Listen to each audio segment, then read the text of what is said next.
Okay mga kababayan, Chris Ulo po at welcome back po ulit dito sa ating YouTube channel. Okay, ito mga kababayan, mga ka-analyze, siguro matatawag na rin ho nating urban legend ito ha? Marami ho kasi, hindi kasi matapos-tapos itong isyong ito. Kasi nga, dahil na rin sa pinakikitang ugali, pinakikitang paikisama ni outgoing Senadora Amy Marcos. Outgoing talaga, may ganon. Kasi alam naman natin, di naman nanalo ito, talaga outgoing na ito Hindi mo matapos-tapos ang isyong ito dahil kasalanan na rin ho ni outgoing Senadora Amy Marcos. Dahil sa mga nakikita ho nating paikisama, kung paano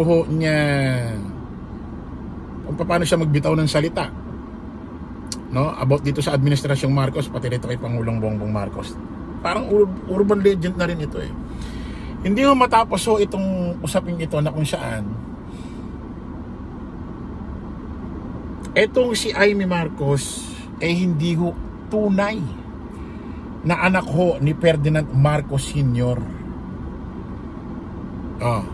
Kasi nga mga kababayan, ang dami talagang nagtataka, especially kanilang mga supporter, especially nagmamahalo sa pamilyang Marcos, mga loyalista pa nagsimula pa kay Ferdinand Marcos Sr., mga nagmamahalo supporter, mga loyal kay Pangulong Bongbong Marcos. Kasi nga itong si outgoing Senadora Amy Marcos, nagtataka bakit kahit anong klaseng paninira ng pamilya Duterte, especially ito si Digong Baste, VP Inday Sara Duterte, at itong si Pulong, wala man lang ginagawa siyang statement, pahayag sa mga press, na pag pinainggan natin yung tono, parang pinagtatanggol niya si Pangulong Bongbong or kinikriticize niya itong pamilya Duterte. Wala tayong naririnig kung ganong klaseng paliwanag or tono ng pananalita niya na pinagtatanggol niya si PBBM over sa pamilya Duterte. Wala Naalala niyo sa Davao, habang minumura ni Baste, habang sinasabi ni Digong na ito si PBBM ay adik, bangag na presidente, ando dun ho si Amy Marcos sa gilid,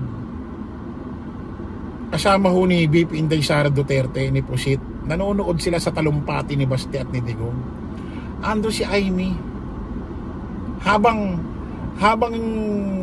minumura ni Baste, habang sinisiraan ni Digong si PBBM, inililipat ho ng cameraman dun sa Maisog, nililipat ho yung camera ng cameraman doon sa mukha ni Amy para bang pinakikita sa tao kung ano magiging reaction ni Amy. Wala, nakanonood lang na gano'n. Di ba dapat kung nasasaktan ka, hindi mo matake, di ba dapat magpapakita ka man lang ng body language na tatayo ka, bababa ka, aalis ka na doon sa rally, na makita mo lang ng taong bayan, especially mga nagmamahal sa pamilya mo, na nasasaktan ka rin. Hindi naman porket nasasaktan ka sa sinasabi nila, ibig sabihin inaaway mo na ang pamilya Duterte. Hindi naman ganun yun Pag ba nasaktan ka, pinakita mo na nasasaktan ka rin doon sa mga naririnig ng pamilya Duterte over dito sa kapatid mo, ibig sabihin ba inaaway mo na sila? Diba hindi naman? Wala man lang talagang magmula noon, wala, as in wala tayong naririnig na paliwanag, tono ng pananalita na pinagtatanggol niya sa PBBM. Ito pa, sinabihan ni VP Inday Sara Duterte, nagsabi siya sa isang press conference na pinagmalaki niya na si Amy Marcos, sinabihan niya raw sa GC nila sa Viber na sabi niya, one of this day, sabi ni VP ganito, one of this day, hukayin ko talaga yung bangkay ng tatay mo, tapos itapong ko talaga sa West Philippine Sea. Diba? Galing pananalita ni VP. Wala man lang siyang ginawang kahit ano man lang press con, paliwanag, or kahit sa ambush interview na ginawa mo lang pagtatanggol dun sa ginawa ni VP Inday Sara Duterte na pahayag na huhukayin yung tatay niya. Wala man lang. Kaya lalong naniniwala yung ating mga netizen na hindi raw talaga ito anak ni Ferdinand Marcos Sr. Walang dugong Marcos ito. Although gamit niya yung apelidong Marcos, pero yung mismong dugong Marcos walang nananalaytay sa kanya dahil gamit niya lang sa pangalan niya yung word na Marcos, pero yung dugo wala. Walang dumadaloy sa kanyang ugat. Katawan wala. Kahit ba naman nanay niya pa si Ma'am Imelda Marcos si dating First Lady Imelda Marcos wala. Bakit? Hindi naman Marcos si Imelda Walang dugong Marcos si Imelda kasi hindi niya naman kamag-anak si Ferdinand Marcos Sr. Asawa niya yun So ang may totoong dugo lang yung mga anak ni Ferdinand Marcos kay Ma'am Imelda, which is si PBBM yun, si Pangulong Bongbong Marcos yun. So kung talagang itong si Imelda, kung ito talagang si outgoing Senadora Amy Marcos walang dugong Marcos dahil hindi niya kung talagang itong si outgoing Senadora Amy Marcos, halimbawa lang talaga ang tatay niya yung mayor ng dati sa Maynila na yung apelido Lacson at hindi niya totoong tatay si Ferdinand Marcos Sr., ibig sabihin walang dugo itong si Amy Marcos. Kahit gamit niya pa yung apelidong Marcos. Sabi, ito raw dating mayor ng Maynila na Lacson, anti-Marcos daw ito. Yun yung nakakagulat. Anti-Marcos daw ito. So anong meaning? Anong point ko rito? Anong point mo, Chris Ulo?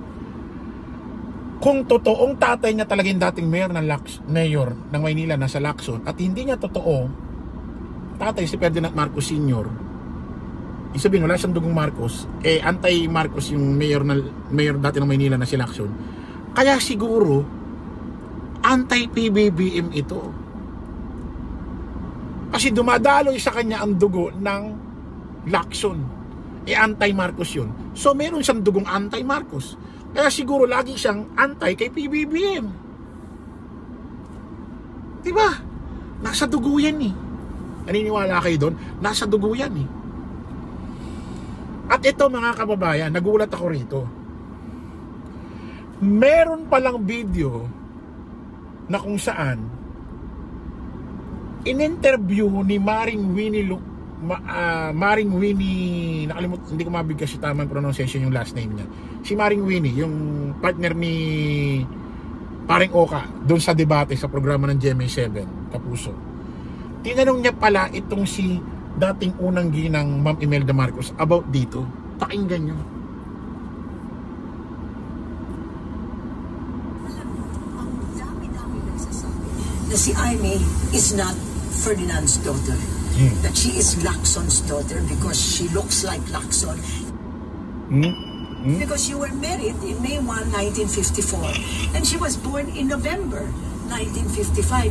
So you were already married. Hanggang ngayon sinasabi, naku, si Amy, anak ni Arsenio Lacson. Meron palang ganyan. Hinahanap ko yung buong video Putol ito Hindi ko mahanap yung video kung anong sinagot ni Ma'am Imelda, si unang ginang Ma'am Imelda Marcos dito. Pero pansinin niyo mga kababayan, hindi naman siya nanlalait yung muka baba ni dating mayor ng Maynila na si Lacson mahaba. Yung mukha ni Amy Marcos baba niya mahaba.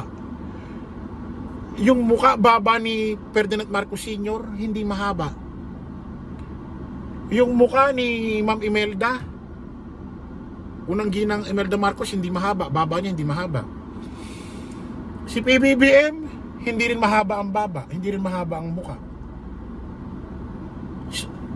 Saan niya nakuha yun? Saan nakuha ni Amy Marcos yung pagiging mahaba ang mukha at baba? Parang napaka-coincidence naman na mahaba ang mukha at baba ni Amy Marcos, tapos nauugnay pa siya kay dating mayor Lacson na mahaba rin ang mukha at baba, na dinidikit siya doon na yun daw ang totoong tatay niya. So napaka-controversial. Kaya siguro ganito talaga ugali ni Amy Marcos.